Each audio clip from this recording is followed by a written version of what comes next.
Dans le contexte actuel et de façon générale, nous avons évoqué sur nombre de sujets le droit à. Le droit à être soigné, le droit à être défendu. Et, ne vous en déplaise Madame Flonnet, le droit d'exister dans sa totale intégrité, indépendamment de son origine sociale, ethnique ou encore en rapport avec son genre. Il me paraissait crucial de souligner une nouvelle fois l'importance de nos droits avant de commencer mon propos, car devant le spectacle affligeant des 2 dernières années dans les hautes sphères de notre gouvernement, ce sont bien les droits fondamentaux de nos concitoyens qui se retrouvent une nouvelle fois attaqués et, dans certains cas, bafoués par un désordre public catastrophique affaiblissant notre démocratie, celle-là même que nous nous efforçons de maintenir chaque jour. Et, au contraire de notre gouvernement qui en est tristement dépourvu, je rajouterai donc à cette liste le droit à l'orientation, ainsi que le droit à la formation. J'irai même plus loin, puisque c'est le but de mon expression, le droit à une orientation de qualité, dénuée de discrimination de quelque nature que ce soit, car, comme chacun le sait, la formation est un vecteur essentiel de l'émancipation de nos concitoyennes et concitoyens et de l'amélioration de la qualité de vie.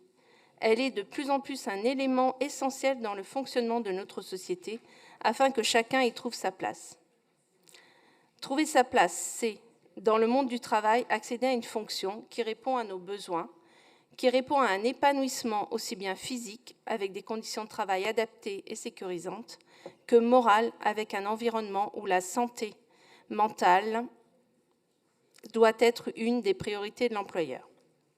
Ce n'est pas une utopie dénuée de sens, c'est là la stricte nécessité de l'exercice d'une tranche de vie qui, ne l'oublions pas, représente la majeure partie de notre existence.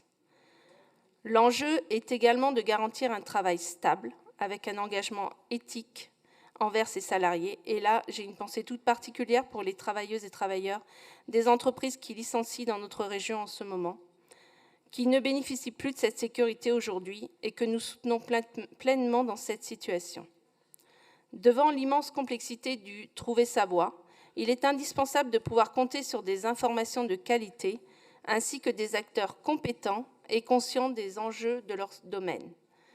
Plusieurs événements réguliers sont organisés pour permettre aux jeunes, mais aussi à tous les autres publics souhaitant ouvrir une nouvelle page dans leur vie, de rencontrer et échanger avec les professionnels, des professionnels formés et sérieux de faire évoluer les choses. Et désireux, de faire évoluer les choses. Je pense notamment à l'investissement de ces acteurs afin de déconstruire une orientation genrée et élitiste, la déconstruction d'une orientation adaptée à seulement une partie de la population, afin d'au contraire, et comme je l'ai dit précédemment, construire une orientation accessible à toutes et tous sans distinction. Construire une orientation sereine et émancipatrice, c'est aussi agir sur celles et ceux qui sont déjà en formation. C'est accompagner celles et ceux qui font face au décrochage scolaire pour diverses raisons personnelles, d'ordre financier ou familial, mais aussi pour des raisons d'apprentissage.